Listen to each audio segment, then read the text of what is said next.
Hello friends, Loveu Ashraf here. These are the Wright brothers, Orville Wright, August 19, 1871 to January 30th, 1948, and Wilbur Wright, April 16, 1867 to May 30th, 1912. They were American aviation pioneers generally credited with inventing, building, and flying the world's first successful motor-operated airplane.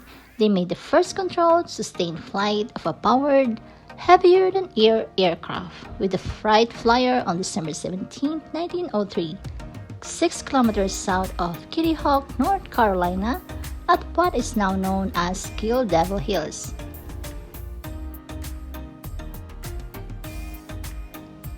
The brothers were also the first to invent aircraft controls that made fixed-wing powered flight possible.